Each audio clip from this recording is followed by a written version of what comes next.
Good morning. Welcome to Fraserview's online service. We're delighted that you can meet with us. If you're watching last week, you will see that Jeff threatened me with his hair clippers.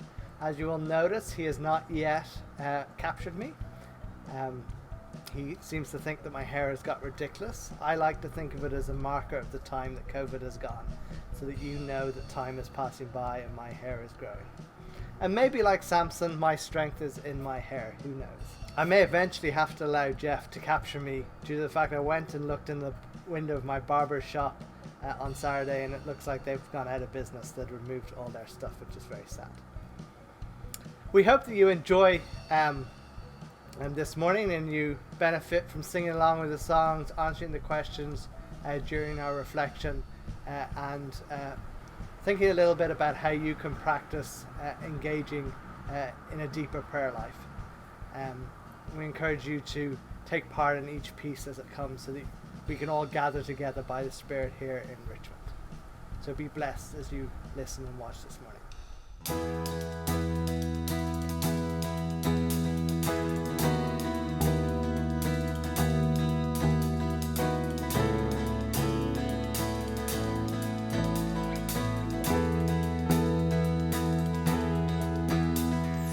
Open the eyes of my heart, Lord. Open the eyes of my heart. I want to see you. I want to see you. Open the eyes of my heart, Lord. Open the eyes of my heart. I want to see you. I want to see you high and lifted up, shining in the light of your glory. Pour out your power and love as we sing, holy, holy, holy. Open the eyes of my heart, Lord. Open the eyes of my heart. I want to see you. I want to see you.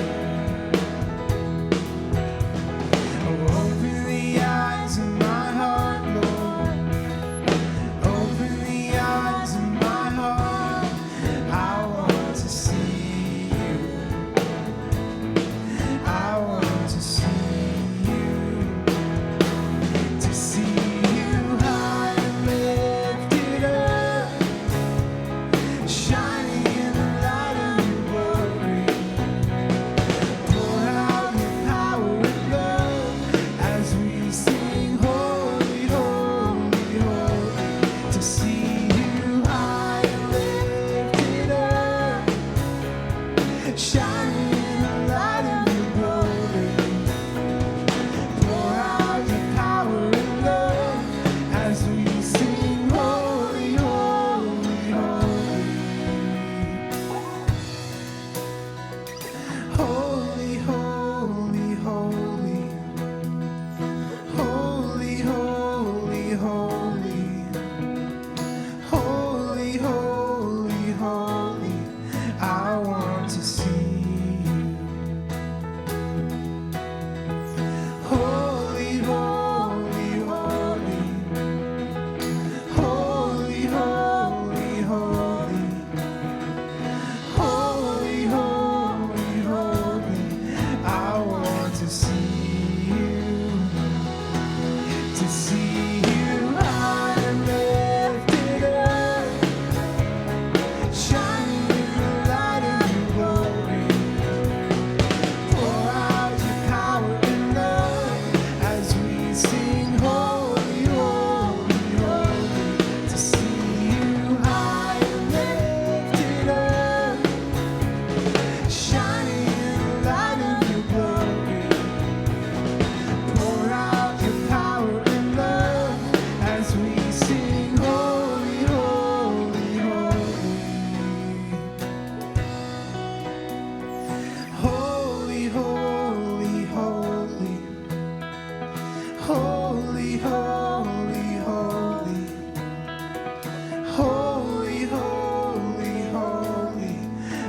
want to see you. In Luke 11:1, Jesus' disciples make a unique request of him. They ask him to teach them to pray. This is the only time that is recorded in the Gospels that the disciples asked Jesus to teach them something. Think of that. Imagine all the things that we would ask Jesus to teach us how to do if we were to meet Jesus. And the only thing the disciples are recorded asking him to do is to teach them to pray.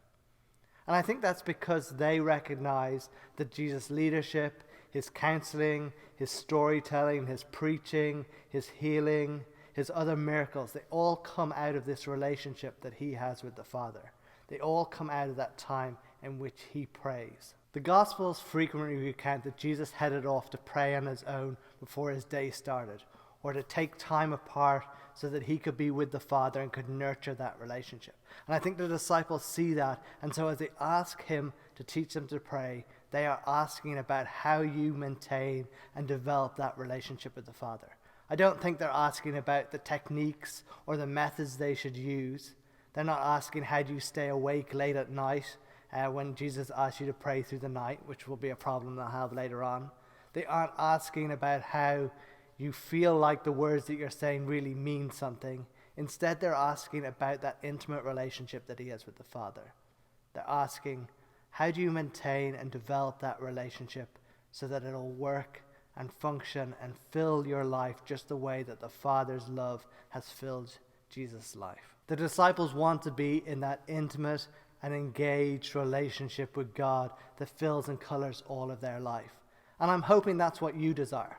I'm hoping that we desire to enter into intimate relationship with the Father, to be filled with his love and his life, and that God has given us prayer, and speaking to him has been a primary way in which that occurs.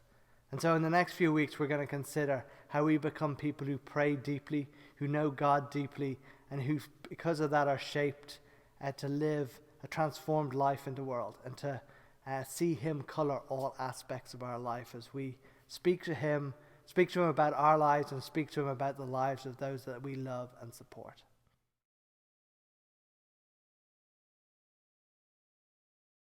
One day, Jesus was praying in a certain place. When he finished, one of his disciples said to him, "Lord, teach us to pray, just as John taught his disciples." He said to them, "When you pray, say, 'Father, hallowed be your name, your kingdom come. Give us each day our daily bread. Forgive us our sins, for we also forgive everyone who sins against us. And lead us not into temptation.'" Have you ever noticed how there's an uncomfortable silence when someone is asked to volunteer to pray? Why is it that we are silent at those moments? Now, for some of us, it's that we don't like to speak in public, and it causes us to feel a little awkward if we're asked, and there's a certain amount of normalcy to that.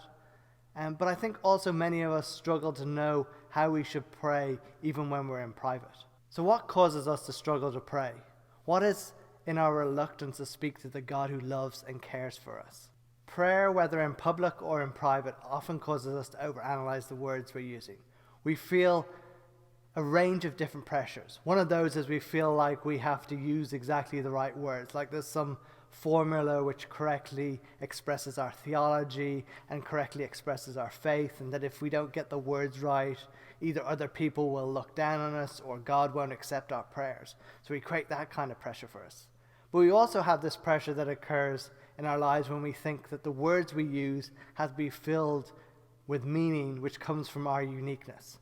So quite often we live in a culture that encourages us to think it's about the way in which we express ourselves and the words that we use. That's the reason most of us avoid prayers that repeat familiar ideas that have been pre-written for us.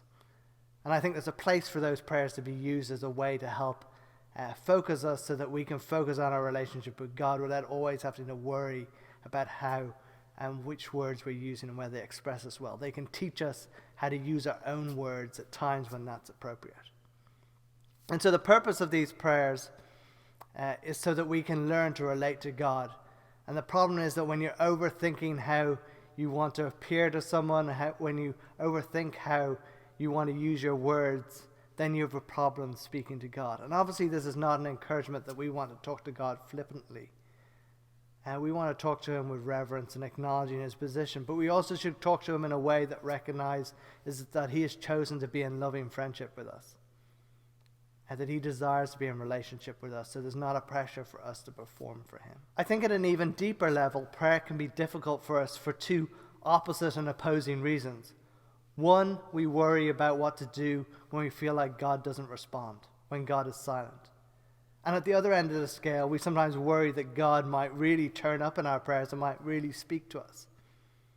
So considering the first, everyone who prays has that sense that maybe God is just being silent. Maybe we're just talking to the ceiling.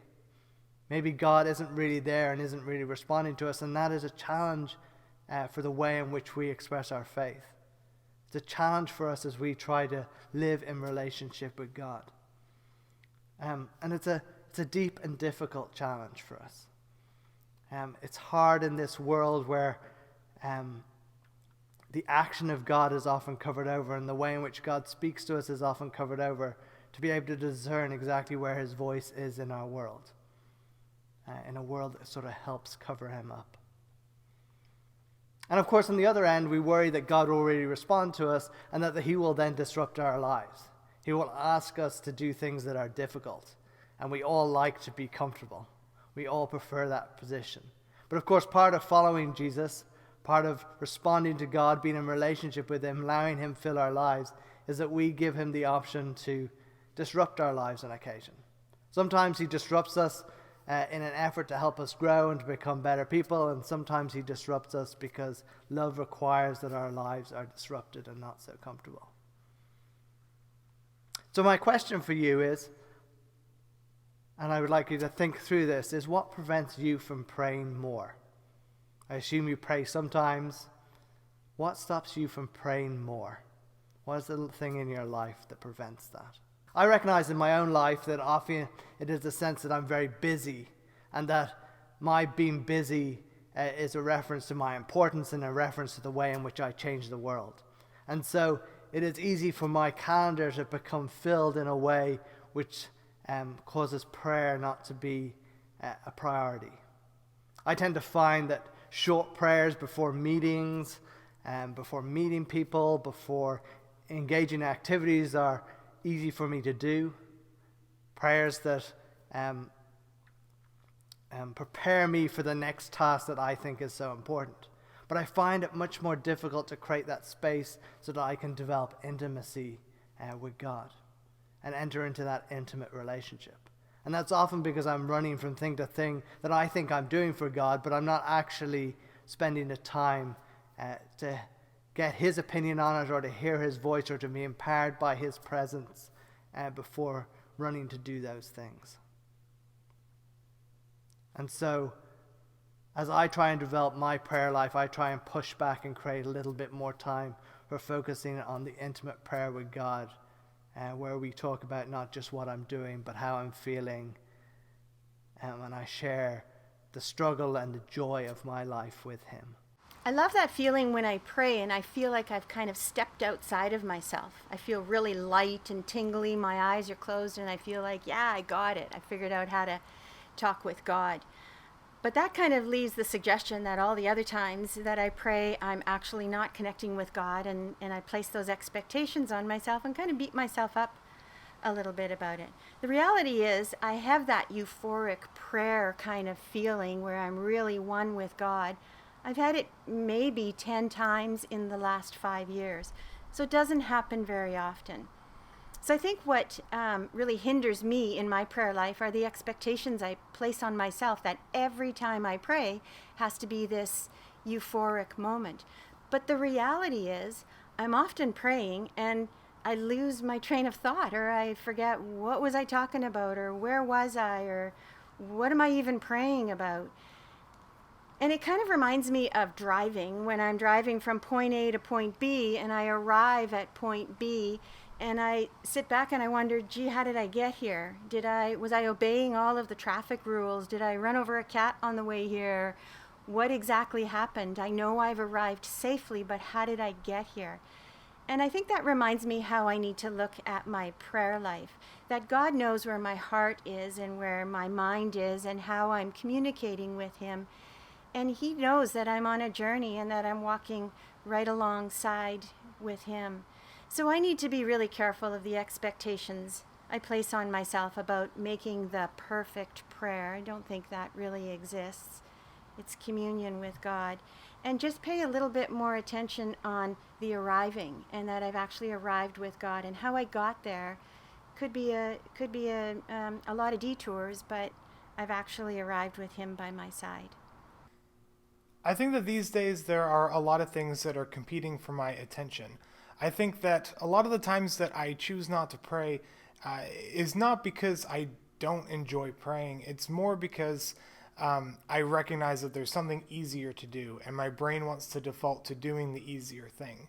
So when I wake up in the morning, I go in waves where for a while at a time, I'll wake up every morning and I'll pray and I'll read my Bible, and that will be easy for me.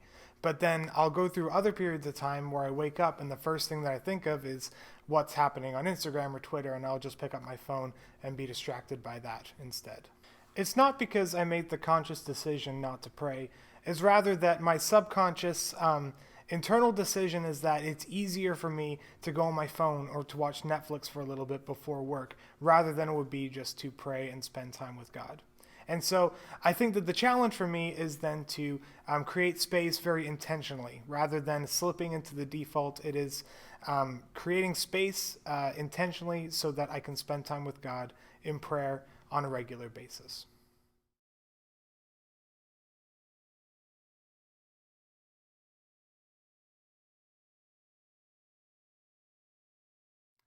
How should we picture prayer? Prayer is the intimate relationship where we're supposed to focus and direct and empower our lives. It's supposed to lead us into a relationship with God where we speak to him as a friend, where we relate to him, where we get to know him, and where he gets to speak into our lives and to shape who we are. And that obviously happens in a sort of unequal way, because while God is our friend, he is also more capable than us, more powerful than us. He has a wider perspective than us. And so he invites us into those things, to relating to him through prayer, to speaking with him and sharing our lives with him. And so we were made to have this kind of relationship with God. We were made to have the good and healthy relationship with God, which is like a parent, which is like a father who cares for his children.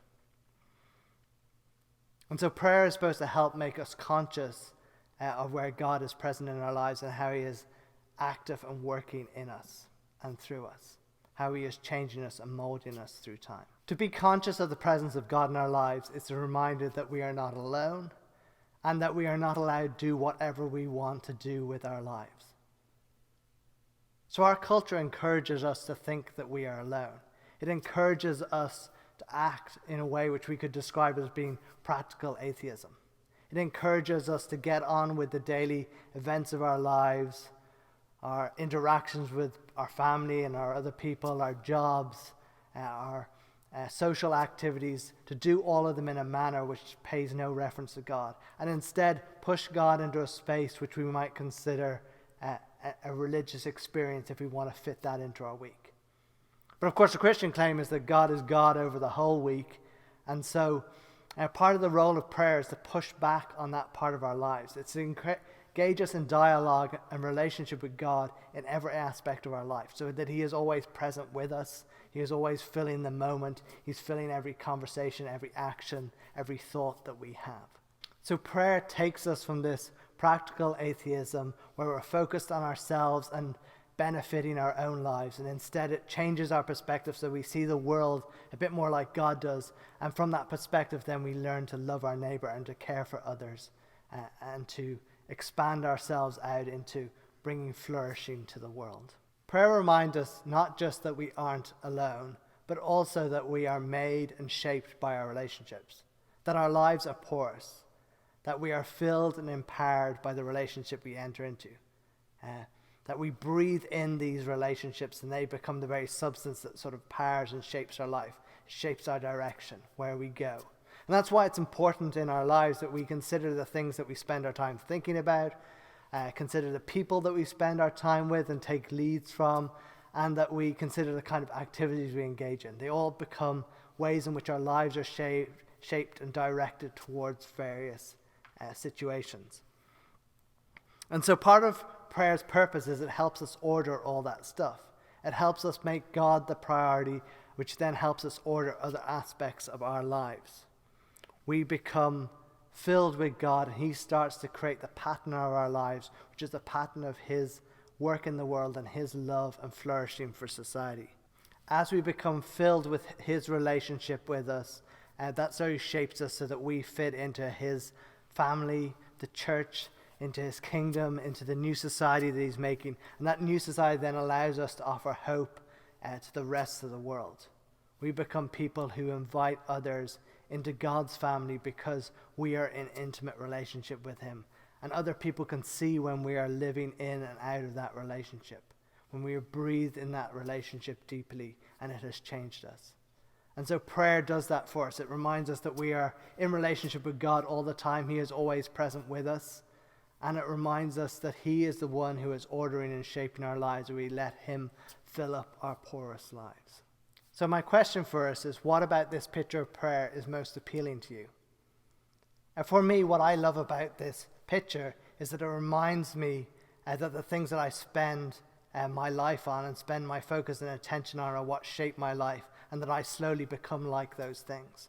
And so as I pursue trying to be like Jesus and trying to express his love in the world and express the way in which he has changed me and how he is changing the world and bringing it into alignment with his plans and his kingdom, I then know that I need to spend time in relationship with Jesus if I want to be filled with him. That I need to pray and allow God to enter in and enter into every aspect of who I am in order that that intimacy can shape me most profoundly. Can shape me and change me. And as I think back over my life, I see spots where that has been really vibrant in my life, and I see spots where it hasn't been so vibrant. But it's always that pursuing of God and inviting him in to come and change your circumstances and to draw him closer to the person of Jesus. And that is the hope that I see being offered to the world and being offered to me through prayer and through that discipline of praying and bringing my life into relationship with God each day. I think I've lived most of my life as the practical atheist that Andrew was talking about. I spent my careers as a lifeguard, as a childcare worker in youth detention centers, supporting people in group homes who had disabilities, supporting kids in schools who had disabilities as a teacher, teaching the assistants who work with kids who have disabilities. I think all of those careers come together to show that I care for people and that I was more concerned with them, not necessarily just about myself. But God really had a very insignificant part in my life. And then 8 years ago, when I paid attention to the tapping of Jesus on my shoulder, it was a profound experience, and I was beginning to see how I was becoming filled with God and with his presence and with the Spirit. And it reminds me of the scripture that Ingrid read over me at my baptism almost 8 years ago now. It's from 2 Corinthians 3:8, and it reads this: "And we all, who with unveiled faces contemplate the Lord's glory, and being transformed into his image with ever-increasing glory, which comes from the Lord, who is the Spirit." It's that unveiling of the face and allowing for the Spirit to fill me. So the picture of prayer that really resonates with me is that idea of being filled. And it's not only just being open to the presence of God, but it's also knowing that there are other people around me that God has placed around me to help fill my tank. I know when my tank is empty and I'm at the end of my rope, and I feel really blessed to have people who can recognize that my tank is empty, that care for me and love me and walk me back to the presence of God. That's the beautiful picture I have of prayer, that I'm not in it alone, that I live in a community of God's children as we all seek and reach for his love and his glory. I often ask myself, how is it that I am gifted or empowered to be that person that recognizes that other people need to be filled? How do I act as a conduit to the refilling for other people? With this picture of prayer, I really appreciate the discussion of direction. Recently, my wife and I got a puppy, and we've been trying to teach him how to go on walks with us. And so as we're walking along, he naturally, as a puppy, wants to explore everything around him. And so he darts back and forth, distracted by grass and bugs and noises and smells. And so my response to him doing this is by trying to be steady in my walk, and I'm trying to continue on and gently calling him back to walk next to me after he gets distracted by everything around him. I often think of my prayer life in the same way. I know that there's a lot of things in my life that can distract me. I can easily fall down rabbit holes of social media or other things that I desire. And so what I find is when I'm at my best, when prayer is central in my life, there's something that's guiding me forward. It's me recognizing that even though I'm darting off side to side, I still know that I can follow the thing that is keeping me in a forward direction. And prayer really orients my life so that I can recognize where God is calling me to go. When I find myself distracted and darting every way, trying to find things that are entertaining to me, prayer is the way that God uses to gently call me back to his side, to remind me where I'm going and who I'm following.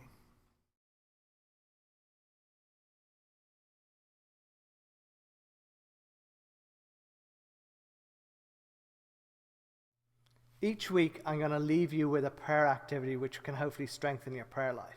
Now, not all methods of prayer work for all people. Our personality and our life situations impact them.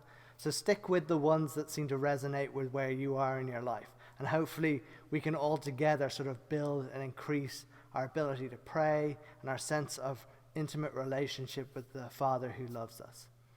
This week's method is I'm going to suggest that you take a clause of the Lord's Prayer each day and use it as a way to step into prayer at any moment. So you can use it when you're thinking and in conversation with someone. You can use it when you're standing in the grocery aisle, when you're driving, when you're at work. But just think of it as a way in which you can think about the world from God's point of view and how God is both at work in you and at work in those others who are around you. So, for example, how you might do this is on Sunday you would reflect on our Father who is in heaven. And then you would think about that and speak it out as you are relating and going about and engaging in your daily activities. You would think about how God is a father to you and how that means that he provides and cares for you as a father. But you would also think about how the people you're coming across are also fathered by God and how they might need his fathering in their life. And then as you go through the week, you would continue in a similar fashion to use Monday to reflect on hallowed be your name. On Tuesdays, you would reflect on your kingdom come, your will be done on earth as it is in heaven. On Wednesdays, you would pray, give us this day our daily bread. On Thursdays, you could think about and forgive us our sins as we also forgive everyone who sins against us. On Friday, and lead us not into temptation, but deliver us from the evil one. And then on Saturday, you would finish, for thine is the kingdom, the power, and the glory. And so hopefully that would then create a rhythm in which you can enter into the Lord's Prayer, the way in which Jesus taught his disciples to pray, and you can start seeing the world through the lens of those clauses.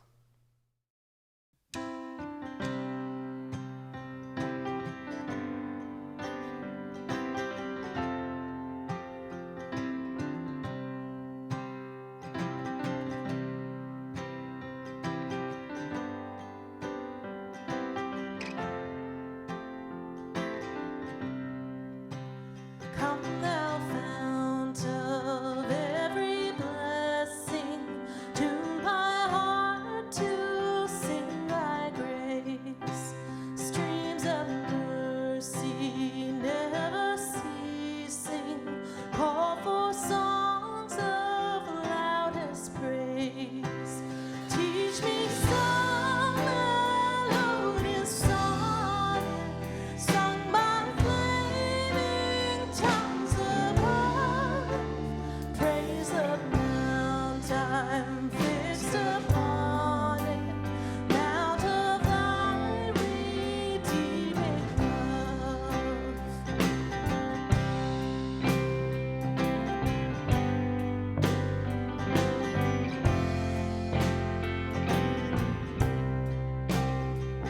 Here I raise my Ebenezer, hither by thy help I've come, and I hope by thy good pleasure safely to arrive at home.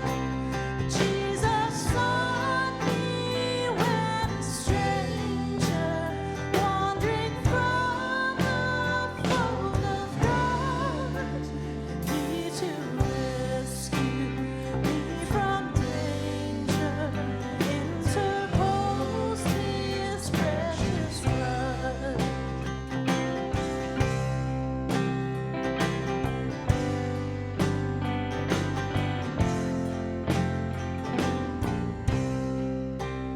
Oh, to grace how great a debtor daily I'm constrained to be. Let that grace now, like a fetter, bind my wandering heart to Thee. Prone to wander, Lord, I feel it. Prone to leave the God I love. Here's my heart, Lord, take and seal it for Thy courts above. Prone to wander, Lord, I feel it. Prone to leave the God I love. Here's my heart, Lord, take and seal it for Thy courts above.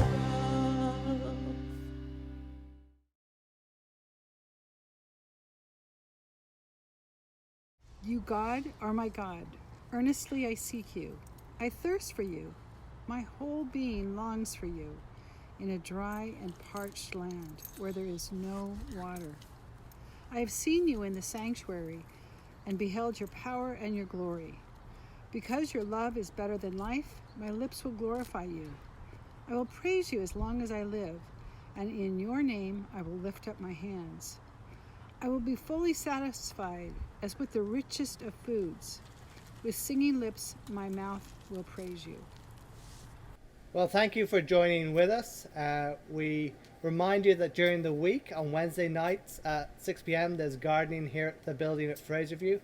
It's a great way to socially distance, but have a little bit of community time as well, and to benefit and make our grounds look great. There will also be a meeting on Thursday at 7 p.m. A Zoom link will be in the email for those who are interested in the home Bible study that Lou is setting up. You can contact her if you need more details. And we remind you that materials for children and our a list of prayer requests are on the website or in the weekly email. So take a look at those and continue to pray for our community and encourage your kids as they follow Jesus. We pray that you will be blessed this week, and may you know the presence of Jesus in every aspect of your life.